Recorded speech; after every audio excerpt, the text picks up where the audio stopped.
ऐसी शख्सियत अब हमारे बीच में पधार रहे हैं, हमारे बीच आ रहे हैं, जो पूरे दुनिया के लोग यानी लाखों व्यूअर्स हैं इनके, लाखों लोगों का दिलों का धड़कन है।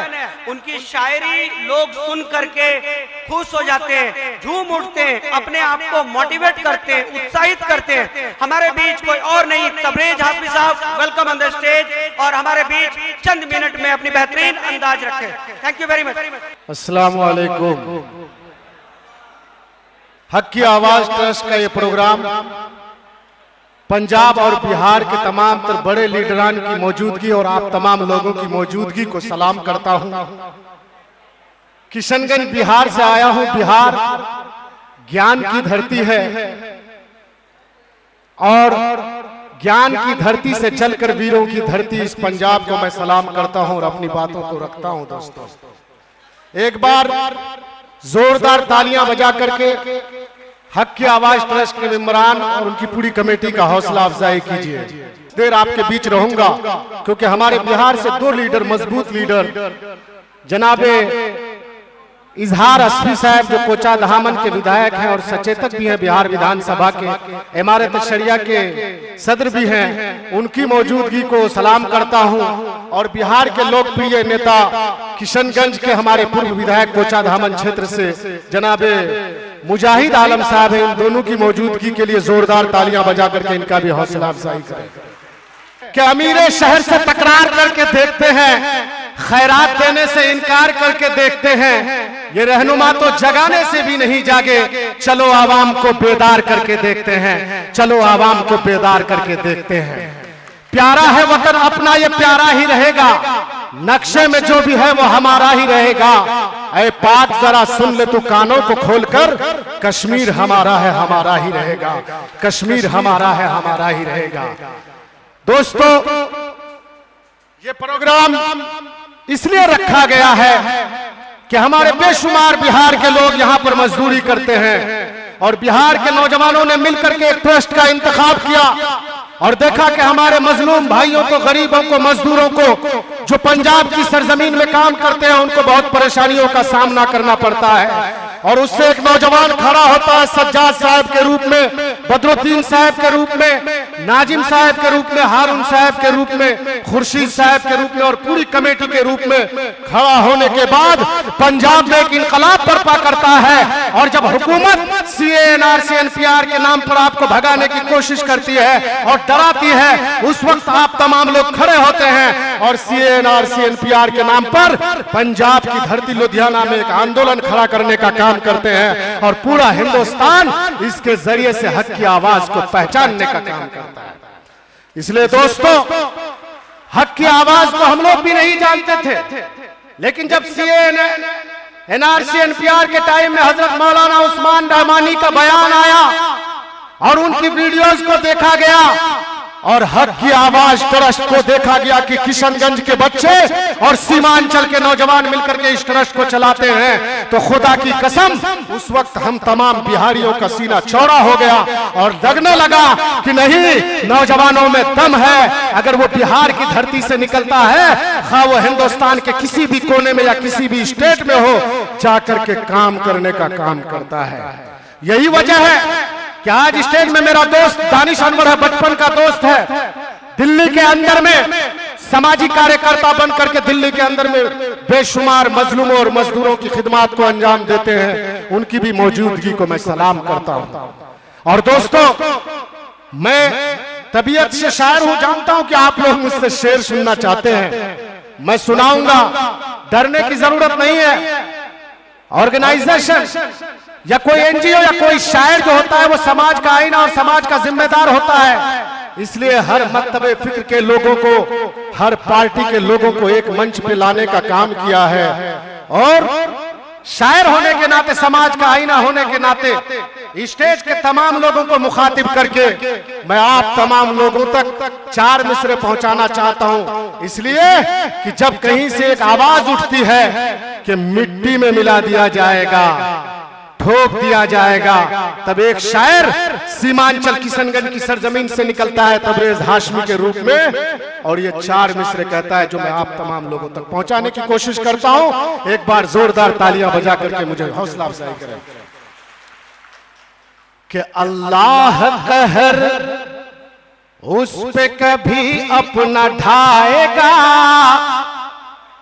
अल्लाह कहर उस पे कभी अपना ढाएगा, जालिम भी देख कर हमें शर्मा ही जाएगा, जालिम भी देख कर हमें शर्मा ही जाएगा। अरे मिट्टी में मिलाने की तेरी क्या मजाल है। चौथे मिसरे पे आपकी ताली बजनी चाहिए। कह रहे मिट्टी में मिलाने की तेरी क्या मजाल है, फिरौन आ गया है तो मूसा भी आएगा, फिरौन आ गया है तो मूसा भी आएगा, फिरौन आ गया है तो मूसा भी आएगा। दोस्तों, हक की आवाज ट्रस्ट के जिम्मेदार से जब मेरी बात हुई कि आप लोग जो ये ट्रस्ट चलाते हैं, गरीबों और मजलूमों के लिए आप लोग क्या काम करते हैं, तो सज्जाद ने बताया कि मेरे भाई, जब हमारे बिहार का, किशनगंज का, पूर्णिया, अररिया या सीमांचल का कोई मजदूर अगर बीमार पड़ जाता है, अगर उसके इलाज के लिए पैसा नहीं होता है, तो हम तमाम लोग मिलकर के इन भाइयों से एक एक 10-10, 20-20 रुपया जमा करके उस मजदूर का इलाज कराने का काम करते हैं। यह हक की ट्रस्ट, हक की आवाज का काम है। और दोस्तों, जब कोई पंजाब के अंदर में, लुधियाना के अंदर में, मालेरकोटला के अंदर में, अमृतसर के अंदर में किसी की मौत हो जाती है, किसी बिहार के मजदूर की, अगर उसके लाश को घर भेजने का काम हो, पैसा जब नहीं होता है तो उसके लिए पैसा इकट्ठा कौन करेगा? तो ये काम हक की आवाज की टीम मिलकर के आप तमाम लोगों से इकट्ठा करके उस लाश को भेजने का काम करता है। ये हक की आवाज ट्रस्ट का काम है। इसके लिए मैं इन तमाम लोगों को मुबारकबाद पेश करता हूं। और दोस्तों, मैं आप लोगों से एक मुतालबा करना चाहता हूं। एक शायर होने के नाते, पंजाब के बहुत सारे लीडर हैं यहाँ पर, लुधियाना के और बिहार के हमारे पूर्व विधायक मास्टर मुजाहिद साहब और हमारे कोचा धामन के अभी के विधायक जनाब इजहार अस्फी साहब, ये दोनों की मौजूदगी है। और कई सारे लोग बड़े पैसे वाले हैं यहाँ पर, अंजुम साहब के रूप में, बदरुद्दीन साहब के रूप में, अंजार साहब के रूप में, सज्जाद साहब के रूप में। और आप तमाम लोगों से ये गुजारिश करूंगा कि हम लोगों को उस वक्त पैसा इकट्ठा करने की जरूरत ना पड़े जब किसी की मौत हो जाए। आप तमाम लोगों से एक मुतालबा शायर होने के नाते करता हूं कि आप लोग एक एम्बुलेंस सब लोग मिलकर के हक की आवाज को सौंप दीजिए। जब हमारा कोई भाई या किसी की मौत हो जाए तो उसके परिजनों के पास, उसके परिवार तक उसकी लाश को आसानी से पहुंचाया जा सके। मैं मुतालबा करूंगा कि जब कोई अगर विदेश में इंतकाल करता है, मास्टर मुजाहिद साहब, इजहार साहब, तो आप लोग मेहनत करके जब उस लाश को मंगा करके उसके परिवार के बीच में लाने का काम करते हैं, तो उस परिवार के, उसके खानदान के लोगों को कितनी खुशी होती है। इसका आलम अगर आप लोगों को देखना हो और अगर जाकर के पूछना हो तो जाइए। बिहार और किशनगंज के जिन लाशों को विदेश से मंगाने का काम मास्टर मुजाहिद और वहां के लीडरों ने मिलकर के किया है, उन परिवारों से जाकर के पूछे कि उनको कितनी खुशी हुई थी। बहुत लाचारी होती है अगर किसी की मैयत दिल्ली के अंदर में हो जाए और लाश को भेजने का पैसा नहीं होता है, तो हमारे इजहार अस्फी साहब, मास्टर मुजाहिद साहब उस वक्त चाहे दिल्ली के अंदर में दानिश को फोन करते हो, यहाँ की हक की आवाज की टीम को फोन करके जब कहते हो कि पैसा नहीं है, तो उस वक्त खड़ा होकर के हमारे बिहार की ये बहादुर विधायकों ने ये काम करने का काम किया है कि पैसा नीचे थे बाबू, टेंशन लो, जरूरत नीचे कि भेज लाश का पैसा मीदूम। ये काम अभी सोनथा के अंदर में एक आज लड़के का इंतकाल हुआ दिल्ली के अंदर में, उसके लाश को मंगवाने का काम जनाब इजहार अस्फी ने किया और उसके पूरा अखराजात को उठाने का काम जनाब इजहार अस्फी ने किया। उनको भी जोरदार तालियां बजा करके उनकी हौसला अफजाई करें। ये काम मास्टर मुजाहिद साहब भी करते हैं। इसलिए मैं आज लुधियाना की इस सरजमीन से खड़े होकर के ये कहना चाहूंगा कि लुधियाना के जिम्मेदार लोगों, मुस्तकीम भाई आपकी मौजूदगी, आप तमाम लोग नुमाइंदगी करते हो, मेरे बहुत सारे अइम्मा हजरात हैं, इन तमाम लोगों से मुतालबा करूंगा कि आप लोग भी यहाँ के लोकल लीडरों से मिलकर के, आप लोग भी यहाँ के एमएलए हजरात से, यहाँ के प्रधानों से मिलकर के ये काम करने का काम करें और हक की आवाज का साथ देने का काम करें। इंशाअल्लाह ये बहुत बड़ा काम नहीं, एक छोटा सा काम है। अगर आप लोगों ने पहल कर दिया तो खुदा की कसम एक बहुत छोटा सा काम है और हो जाएगा।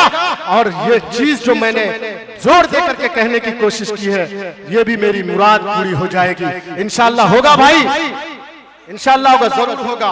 और आप लोग भी एक दिन सिगरेट पीने का काम मत कीजिए, एक दिन चाय मत पीजिए, ये काम कर दीजिए। ये बहुत बड़ा काम है। मैं इन्हीं बातों के साथ अपनी तकरीर को समाप्त करता हूं और नज्म सुनाने जा रहा हूं कि सीमांचल की मेरी एक नज्म है और उस नज्म में क्या दर्द है वो तमाम आप लोगों की बात होगी। अगर आप लोगों की बात होगी तो आप लोग तालियां बजा करके मेरी हौसला अफजाई कीजिएगा। पढ़ो भाई, एक बार जोरदार तालियां बजा दीजिए और ध्यान से इधर सुनिएगा। फोटो फाटो हो जाएगा। मास्टर साहब को भी अभी जाने नहीं दूंगा, उनकी गाड़ी रात में है। इजहार अस्फी साहब कल भी है और मैं भी हूं। तमाम लोग रहेंगे, सब लोगों के साथ फोटो फाटो होगा। लेकिन ये जो नज्म पढ़ने के लिए जा रहा हूं, इन लीडरों की आंख खोलने के लिए, इन लीडरों की आंख जब खुल जाएगी तो सीमांचल का हमारा ये नौजवान पंजाब और दिल्ली के में आकर के काम करेगा नहीं, बल्कि बिहार में हम लोगों को रोजगार मिलेगा इंशाअल्लाह ताला। एक शायर हूं और पूरी जिम्मेदारी के साथ कहता हूं, इजहार साहब तो अभी विधायक बने हैं, मास्टर मुजाहिद साहब 2 बार विधायक बने। मैं इन लोगों की मौजूदगी में कम से कम 50 बार इस नज्म को पढ़ने का काम किया हूं और आज पहली बार मैं लुधियाना की सरजमीन से हक की आवाज ट्रस्ट के बैनर तले मैं इस नज्म को पढ़ने जा रहा हूं। इस नज्म में जो दर्द है वो आप तमाम लोगों का दर्द है, मैं पढ़ना चाह रहा हूं। ये सीमांचल की है सच्ची कहानी, सुनाता हूं मैं आंसुओं की जुबानी। एक बूढ़ी माँ है, बेटा परदेश में है और बूढ़ी माँ टेलीफोन में अपने बेटे से क्या कहती है, सुनिएगा कि जतन से मैं पाली तुझे मेरे बेटे, मुझे ना भुलाना मेरे प्यारे बेटे। जतन से मैं पाली तुझे मेरे बेटे, मुझे ना भुलाना मेरे प्यारे बेटे। मैं खाती नहीं थी खिलाती थी तुझको, मैं सोती नहीं थी सुलाती थी तुझको। माँ कह रही है कि तेरा बाप बीमार है मेरे बेटे, तू ही मेरा संसार है मेरे बेटे। परेशान मुश्किल में है तेरे अब्बू, तू घर लौट आजा मेरे प्यारे पप्पू। क्यों कि तेरे बाप को है दवाई खिलानी, सुनाता हूं मैं आंसुओं की जुबानी। मुस्तकीम साहब, हम लोग बिहार से आते हैं, सीमांचल से। सीमांचल के बेशतर नौजवान प्रदेश में है। हमारे गांव में अगर किसी की मैयत होती है, किसी की मौत हो जाती है, तो कंधा देने के लिए चाहे तो बच्चे होते हैं चाहे बुजुर्ग होते हैं, ये नौजवान यहाँ से माँ बाप के इलाज के लिए, कफनाने दफनाने के लिए पैसा तो भेज देता है, लेकिन जनाजे की नमाज में शामिल नहीं हो पाता। ये हम तमाम लोगों की बदनसीबी है दोस्तों। एक शायर हूं, पूरी जिम्मेदारी के साथ ये नज्म पढ़ना चाहता हूं। वहां सैलाब का कहर है, नदियों का मार है, और जिस जगह से हम लोग आते हैं ये तमाम तर लोग जानते हैं। इस बंद को पढ़ता हूं, देखिएगा, सुनिएगा बतौर खास कि चले लोग दिल्ली ट्रेनों में भर के, नहीं बस्तियों में जवां कोई लड़के, अगर कोई मरता है गांव का बंदा, न दे पा रहा है जवां कोई कंधा। कि चले लोग दिल्ली तेरे नाम भर के, नहीं बस्तियों में जवां कोई लड़के। अगर कोई मरता है गांव का बंदा, न दे पा रहा है जवां कोई कंधा। अगर कोई पड़ता है बीमार लोगों, वो दरिया को कैसे कर पार लोगों। यहाँ हामला रतें मर रही है, ये जालिम हुकूमत न कुछ कर रही है। नहीं कोई सड़कें, नहीं कोई पुल है, नहीं कोई सड़कें, नहीं कोई पुल है। जिधर देखता हूँ तो बिजली भी गुल है। यही दुख भरी है यहाँ की कहानी, ये सीमांचल की है सच्ची कहानी। और दोस्तों, हमारे सीमांचल के नौजवान जब शादी करके लाते हैं और शादी करने का एक हफ्ता भी नहीं गुजरता, उस नई नवेली की दुल्हन के हाथों की मेहंदी का रंग फीका भी नहीं पड़ता, गुर्बत की मारी जिंदगी उसे परदेश जाने पर मजबूर कर देती है। आप तमाम लोग अपना तस्वुर करना कि साल 2 साल कमा करके 50,000 1 लाख रुपया इकट्ठा करके चलते हो, और उस 1 महीने के 1 साल के अंदर में जब पैसा इकट्ठा करके जब घर जाते हो, बहन की शादी कराते हैं या खुद की शादी करते हैं और शादी करने का 1 हफ्ता भी नहीं गुजरता, उसको परदेश आने पर मजबूर हो जाना पड़ता है। मियाँ बीवी के दरमियान में क्या गुफ्तगू होती है शायरी में, सुनिएगा। कि अभी शादी करके मैं दुल्हन को लाया, सही से न ससुराल को देख पाया। मेहंदी की लाली न फीकी हुई है, मेरी बीवी मुझसे ये कहने लगी है। मैं रहने न पाऊंगी तेरे बिना, अब मैं जीने न पाऊंगी तेरे बिना।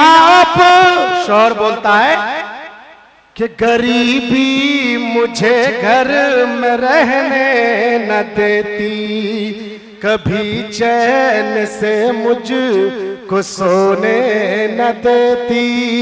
खुदाया अता कर हंसी जिंदगानी, ये सीमांचल की है सच्ची कहानी। और आखिरी बंद है, आप दिल्ली में या लुधियाना के अंदर में, पंजाब में या किसी भी प्रदेश के रियासत में जाकर के जब देखिएगा, होटल में काम करने वाला दानी साहब वो सीमांचल का बच्चा किशनगंज का, अररिया का, पूर्णिया का मिलेगा। बदनसीबी देखिए, गरीबी कितनी है, गुर्बती कितनी है, तालीम से नाआशना कितनी है। कि हमारे वहां के बच्चे जो छोटे छोटे नन्हे से फूल से बच्चे हैं, जिनके कंधे पे किताबों का बक्सा होना चाहिए, जिनको स्कूलों और पाठशालाओं में होना चाहिए, गुर्बत की मारी जिंदगी के वजह कर वो बच्चा पंजाब के खेतों में काम कर रहा है और दिल्ली के होटलों में पोछा लगा रहा है। ये गुर्बती, ये लाचारी है हम तमाम लोगों की। इसलिए मेरे भाइयों, जहां तालीम होती है वहां तकदीर होती है, कि बस तालीम से इंसान की तौकीर होती है। खुदा ने इल्म तुम पर कर दिया है फर्ज है लोगों, करो तालीम हासिल तुम की अक्सीर होती है, करो तालीम हासिल तुम की अक्सीर होती है। इल्मो अमल का दीप जलाने की बात कर, जुल्मत को इस जहां से मिटाने की बात कर। गुलची चमन को और न वीरान तू बना, बंजर जमी पे फूल उगाने की बात कर, बंजर जमी पे फूल उगाने की बात कर। फिर से मैं हक की आवाज प्रेस के तमाम जिम्मेदारों को सलाम करता हूं और उसकी हौसला अफजाई करता हूं। मेरे साथ आए हुए मेरे दोस्त एहतशाम राही और डेली हिंद न्यूज के पत्रकार, उसके ओनर बड़े भाई जाहिद शेख साहब और न्यूज R20 के दोस्त हमारे राशिद कमाल साहब की मौजूदगी, और मैं चाहता हूं कि मुशायरा मीडिया और आप तमाम लोगों की मौजूदगी में अगर मैंने इधर उधर की कोई बात कही है तो माफी चाहूंगा। बहुत बहुत शुक्रिया। अस्सलाम।